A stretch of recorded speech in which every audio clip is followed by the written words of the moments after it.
My name is Patrick McGinnis, and I'm the guy who invented the term FOMO. That's short for fear of missing out.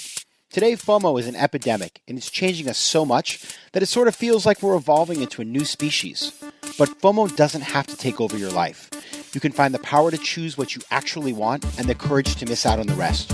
I'll show you how right here on FOMO Sapiens. FOMO. FOMO.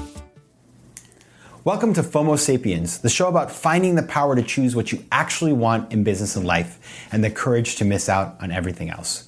I'm your host, Patrick McGinnis, also known as the creator of the term FOMO, or fear of missing out, and I'm coming at you from AW360 Studios in the heart of New York City, which is the global capital of FOMO. Entrepreneurship FOMO is real. More than half of college students want to start a business when they graduate. But finding the courage and the idea to launch a business is not an easy thing to do.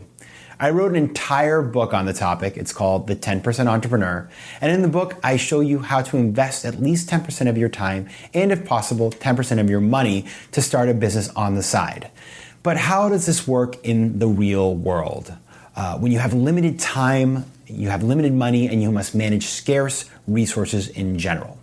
There are some amazing stories of people who are building businesses part-time all over the world, and today I have a guest whose story really captured my attention. I read about him and his company in the press, and I knew I just had to have him on the show. Today I have Sisun Lee, who is the founder and CEO of 82 Labs, a fast-growing consumer goods company behind the brand Morning Recovery. Prior to founding 82 Labs, Sisun worked as a staff member at Tesla, where he built out the growth product team responsible for accelerating the adoption of Tesla vehicles globally. He was also a product manager at Uber, and he started his career at Facebook.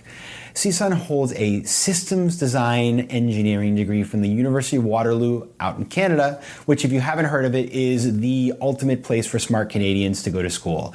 And he actually is joining us today from Toronto, Canada. So welcome, Sisun. Thank you for coming to join me on FOMO Sapiens. Yeah, thank you for having me here. Very excited.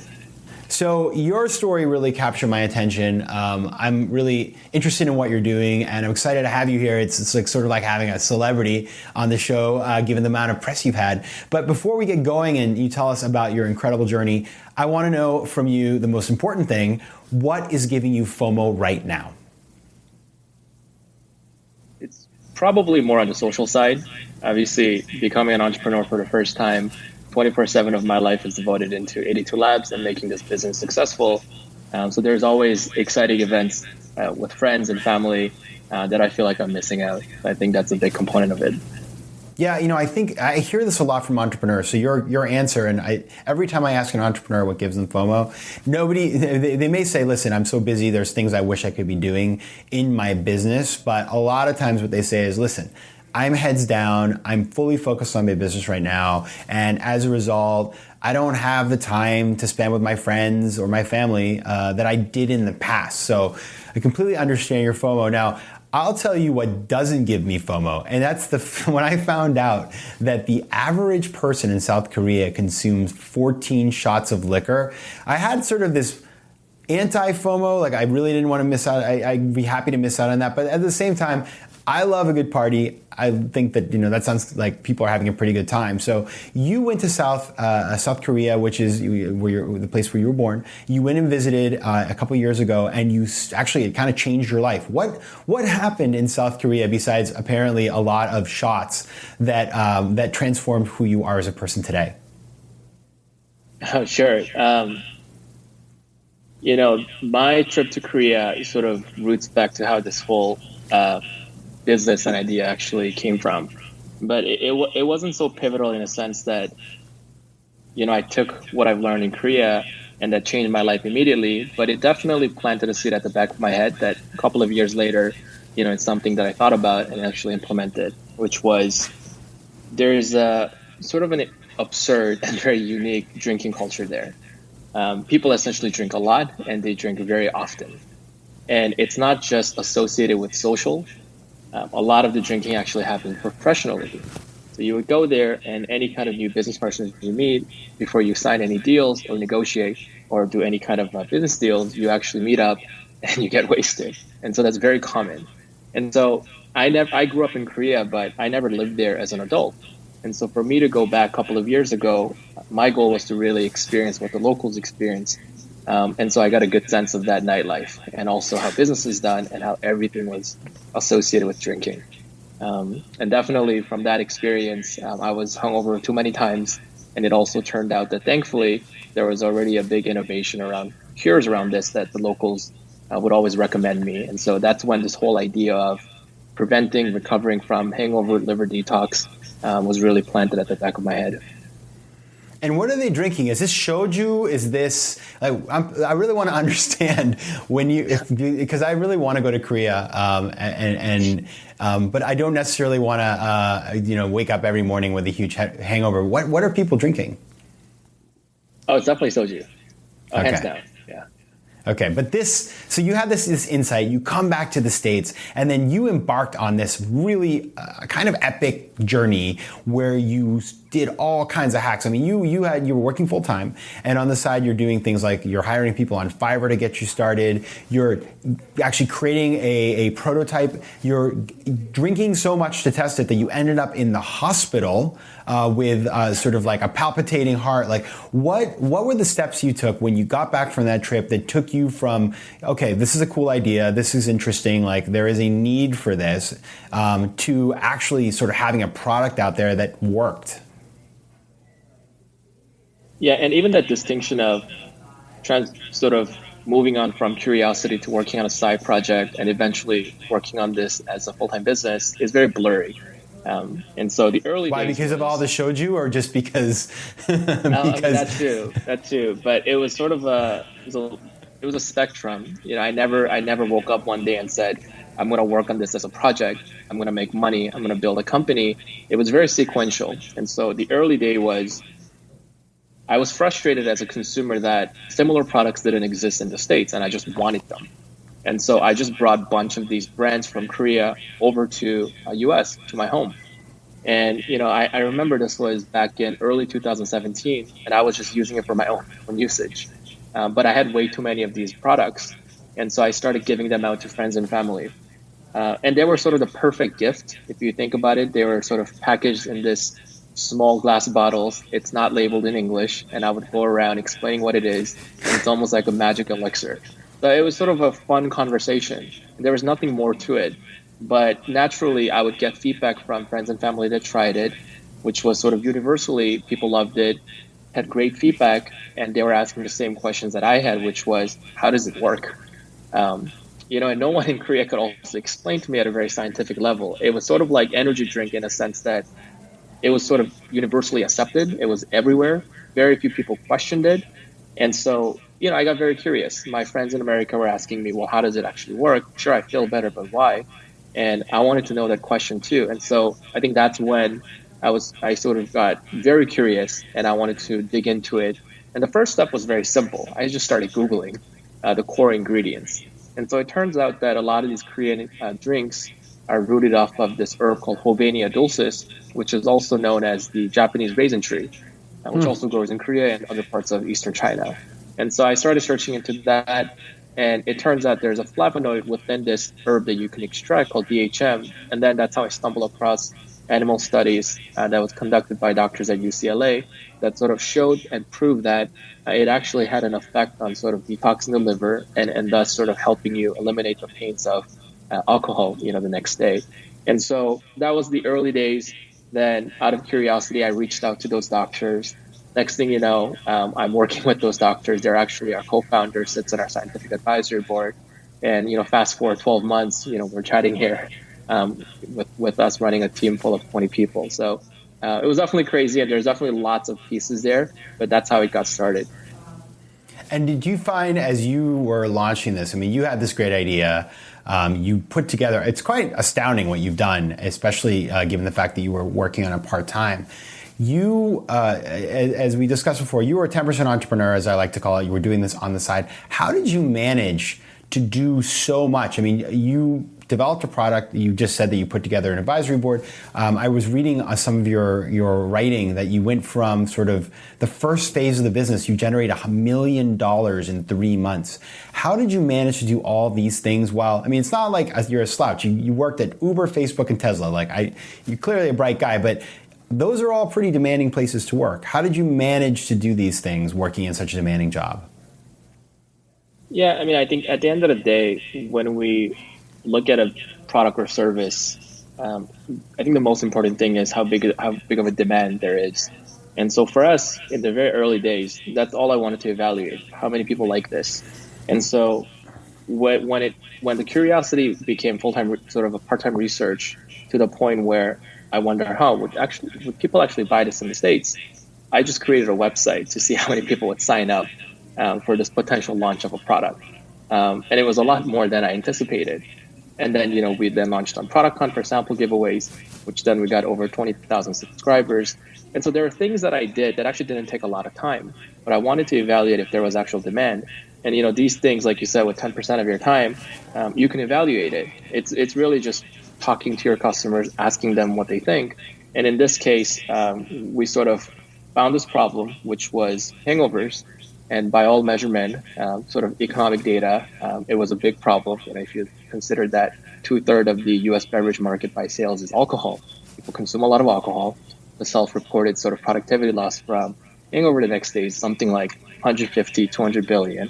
And so and then you sort of ask people, and you understand you also have that pain point. Would you pay a couple of dollars to solve it? And overwhelmingly, the answer was yes. And so I think that's how we sort of accelerated, which was before we even built a product, 100% sort of our focus there, because there's a lot that goes into product development, especially for something like drink, because it's not just the formulation. There's product safety, compliance, branding, labeling, packaging, pricing, distribution, flavor, you name it. But in the early days, we just didn't think about any of it. And we just thought, is there demand? Let's push it as far as we can. Let's find out what really matters to people. And then let's take those incremental steps. And so the first thing that we found out that matters to people was, no surprise, it was efficacy, which was people didn't really care about the flavor, the format, or pricing. They just wanted to know, does it really work?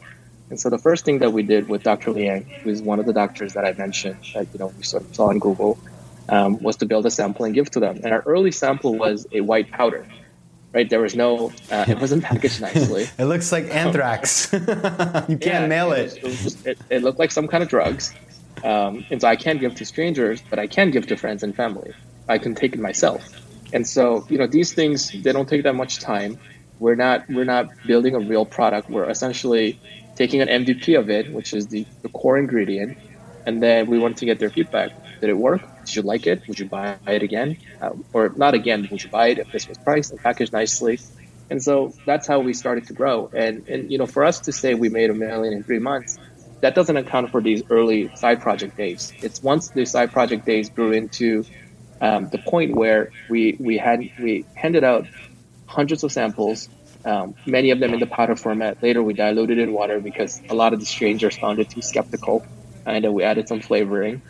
And then when that feedback was great, we got the Product Hunt sort of success. We then launched it on Indiegogo, and that was the first time that we got our initial sales. And then the 3 subsequent months later, we made $1 million. Wow, that's incredible. Let me ask you a question. So you talked about your time, you're doing on this on the side, you're doing these very low risk tests, right? You're putting it on, in a basic website to see how much, it would cost how much interest there is. You're doing, taking new technologies in order to validate your idea. How much money did it cost to validate that this was a good idea? Yeah, I think even validating the point was it was not binary. There is sort of multiple sequential steps. Yeah. So the real validation was the first sales that we had, which was Indiegogo. And so the total amount that we spent up to that point was probably around $20,000. And most of them went into legal fees, which was, we had the doctor, we formulated, but we don't know anything about FDA and regulation. And so we sort of didn't take the bet on learning it ourselves. We hire legal consultants. So that's where most of the money went. In terms of the actual product development, building a website, raising awareness, It was very, it wasn't a lot. And so the predicting demand before that was actually getting samples out. And samples to us costed no money because our doctor at USC was already making it by hand. The cost of Wow. hosting website, building website, it's a couple of tens of dollars. And then the other amount that we spent was, you mentioned Fiverr. When we wanted to turn our powder into a drink form and actually dilute it, we needed to work with a co-packer that was capable of doing it. But we didn't know any co-packers because that's not the field that I'm in. And so essentially, we needed to go find factories that was capable of doing it. And we outsourced that task on Fiverr. We put up $10 task and asked people to find us liquid dietary supplement manufacturers around the world that wanted to come and make 1,000 samples of our bottle. And we would give them a couple of, we would negotiate on pricing. And so that aspect was very small. Most of it was legal, but in total, I think we spent about $20,000. That's incredible. So that is the part of entrepreneurship in 2018 or 2016 when you were doing this, or that really blows my mind. The idea is always hard. It's you need to work hard to come up with the idea and figure out something that makes sense for you. You've done a nice job picking something that, bringing something from somewhere else and making it relevant to a new market, which is a really nice way to start a business.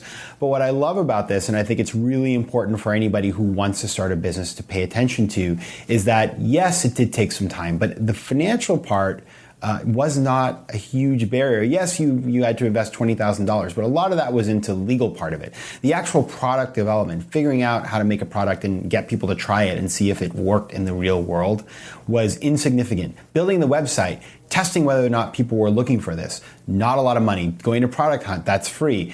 Doing the Indiegogo campaign is free, although you would, of course, want to spend money on production. But it was not a financial barrier that you had to face. It was more a barrier of making sure that you found a product that made sense and then getting it to hands of people and starting that process of building, a fan base that would want to buy your product. And that, to me, is amazing because, the idea that you would go to Fiverr and get somebody for $10 to find co-packers, like these things didn't happen 5 years ago, even 5 years ago.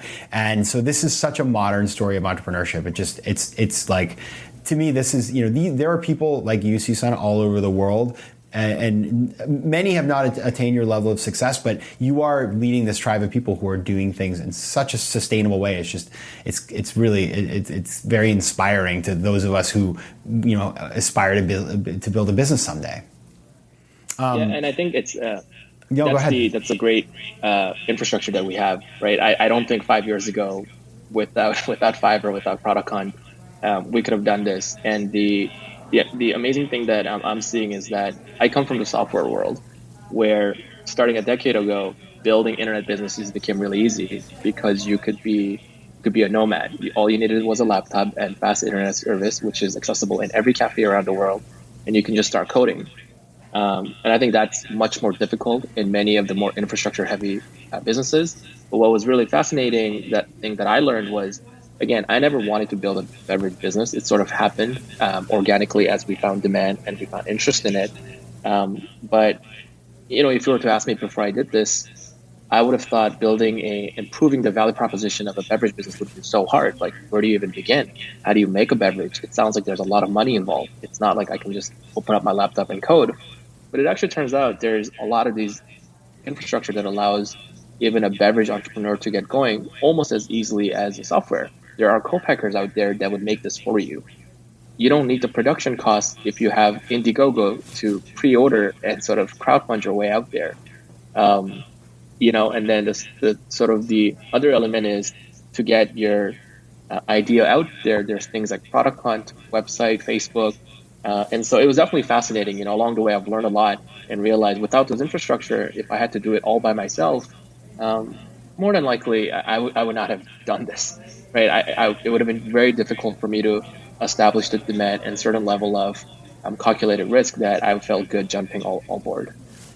Now, did you have any companies that you looked to for inspiration, other companies either in the beverage space or in other product spaces that had used some of these tools that you were able to sort of, instead of reinventing the wheel on your entrepreneurial journey, you were able to sort of kind of steal some of their hacks? I think for hacks, it came more in the individual connections. Okay. There's a lot of folks. I come from Silicon Valley, so people working on, I like your term, 10% entrepreneurship. I mean, it happens all the time in Silicon Valley. They don't really call it entrepreneurship because it's a side project to them, but a lot of the times those side project becomes a company, which is, in the case of 82 Labs. And so I definitely heard a lot of different hacks on getting the results that you need without having to do all the work. And I think that is just a fundamental mindset of don't reinvent the wheels, really focus on results and sort of maximize the throughput. There's a really interesting poster at Facebook that I actually just took, and now it's on our office, which is motion does not equal progress. And the idea here is you can work hard all you want, but at the end of the day, all you need is progress. And when you can work efficiently and get things done very quickly and cheaply, always take that option. And so Fiverr, I learned it from other people, actually people at Facebook who are doing similar things. And there's a lot of other tools. And Product Hunt, I haven't sort of been recommended it from people, but I'm a big user of it. It was always great to see new ideas. And so I always wanted to announce new products that we work on up there. And I think just the philosophy of building products that even big companies like Facebook, which was, Facebook obviously has a lot of data. So the way they make decisions has less risks than, some of the other companies that might not have all those data. But ultimately, we want to invest that the product we make at Facebook is successful before we devote our energy into it. It's never an idea of, we have this great idea, let's go build it. It's kind of like every idea that we decide to build already comes with enough proxy data to suggest that the demand is there. Otherwise, we would never build it. And so it always means how do you prove to me that what you're suggesting is valuable without building that thing? And it's actually a much easier question than people think. First of all, you can go talk to people. You can just ask them, do they majority of them sort of brighten up and want to use it, or do they not want to use it? A lot of the times you can hack the software because if it provides a service, you can actually do it in the back end and just provide the service for them with a simple website without the website and the product actually functioning as it's intended. And so these are all things that, we've done at Facebook, which was, all right, you have this idea. What is its core value proposition, and what is the easiest way to prove it and get data before you come to me and ask me for resources like different engineers, different designers. And so I think that mindset was very same with me here, which was I could have said, product really matters, and I need to build the most tasting, perfect distribution, perfect branding, beverage, and sell it. But I think that would have taken me 7 months. And at that point, basically, I'm going blindfolded and assuming that great product is going to sell. But I don't believe that. I think you need to do it incrementally and really understand that what you're building is something of real value to customers. And that starts by getting it in front of, getting your ideas out there early. Yeah, the old build it and they will come mindset, which is the field of dreams paradigm, I always think about it. I see this a lot of times with entrepreneurs. They build a product thinking that if they build a great product, somehow the market will show up. And more times than not, that's not the case. And then they end up pivoting and trying to figure out how to monetize. And they've got this beautifully built product that nobody wants. And so you did quite the opposite. I mean, it reminds me a little of one of my books that I sort of changed the way I think, which is the Lean Startup, which is like, how do you quickly and cheaply test things out in order to validate the decisions you're making? And so you did that, you built something that people wanted. And then how did you come to the point where you decided to go full time? What was the tipping point for you to say, okay, I'm going to go, this is it, no more 10%, I'm going to do 100% entrepreneur? Yeah, for me, the predicting demand and testing is, again, it's in a spectrum. The way I think about it is, if people love your samples and they request it, they give you good feedback, that's a sign of demand, but it doesn't translate to sales. You don't know if they'll actually buy it. There's a lot of things that you can give to people for free and they'll take it. But if you put a price tag on it, they might not take it. And so, it took us a lot of different iteration of testing until Indiegogo, and Indiegogo was the ultimate test, which was, here it is now, buy it. And so when Indiegogo did really well, that was one of the primary milestones that gave us conviction that we had something really valuable that we wanted to build on top of. And our goal for Indiegogo was actually $25,000, which was the minimum order quantity that was required to get the production going. It was actually over 25,000, but I was convinced that if I could raise 25,000 from pre-orders, I'll chip in the rest of the money, which was around $15,000. Maybe I'll get friends and family to chip in and invest. And in 3 weeks, we made $250,000 in Indiegogo. And so I think that was sort of, people really value this. And then about 40 to 50% of the people that we gave samples to by email, when we matched it against Indiegogo, actually came back and bought it, which is our sign of retention. And that wasn't perfect either, because I don't have every single sample recipients out there, that talk to us back. And they might use different emails on Indiegogo. Maybe they got their spouse or friends to buy it, but just directly matching email, 40 to 50% bought it, which means 1 out of 2 sample recipients who tried it actually came back and bought it. And so along with $50,000 and our retention data, I was pretty convinced that this is a very valuable product that the $5 price tag, which we launched in Indiegogo, $4 to $5, depending on the volume package. I thought it was enough value proposition for us to really go full time. And then the other thing was, it wasn't a big decision. I think everything that I try to do, I try to delay the decision until I absolutely have to. And so in the case of working at Tesla and this, if this conflicted with my job at Tesla or vice versa, yes, I have to make that decision. But I was able to sort of start with 10% of my time. And then at some point, it became 60% of my time. But then it became obvious that, okay, now if I keep doing this, I will probably get fired at Tesla because the work demand is too high for me to sustain a sort of high level of output. And if I need to scale back on my time at Tesla, I can't put enough time and effort into my business. And so it just became sort of obvious after Indiegogo, with me spending so much time here, that we had to do this full time. And so you went full time, and now this business is off and running. What would be your advice to other entrepreneurs, maybe who are just dreaming of doing something, haven't even started at 10%, or maybe somebody who's in at 10%? And this is a show about trying to choose to do the things you actually want to do and leave everything else aside. So what would be your advice to other aspiring entrepreneurs? That's a tough one. I'm still learning, and so I'm not sure what advice is useful. But for me, what's important to me is sort of removing your self-bias on solving the problem that you want to solve, and really figuring out what the world needs and what the world is willing to pay for. And so there's this really interesting, I think there's a blog post by Andreessen Horowitz where they look at the success of a VC-backed companies, and they look at 3 variables: great team, great product, great market. And I think their outcome was great market trumps all of them. And I think it's very true. I think there are entrepreneurs that are just so passionate at what they do, and they sort of build a business around it. And I think that's very inspiring. And I think if that's what you love to do, and maximizing profit and building a business empire isn't your goal, you should absolutely do it. You love what you do, go make it happen.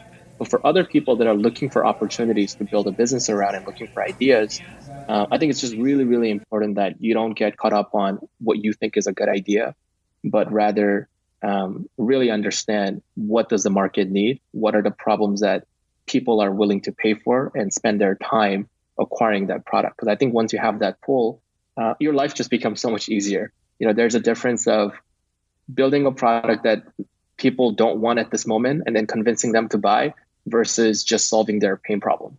I think people want to solve problems and they will pay for it. I think you're right. And I can tell you that this category is something that's still open. Nobody solved this problem. So I look forward to being one of your customers. I plan on going out tonight to celebrate all the taping I did today for this show. And I don't have morning recovery in my refrigerator, but I will sorely be wishing I had it probably tomorrow morning. Sisun, I really want to thank you for being here, and I want to ask you to tell our listeners where they can learn more about you and your story, and also learn more about your company and your products.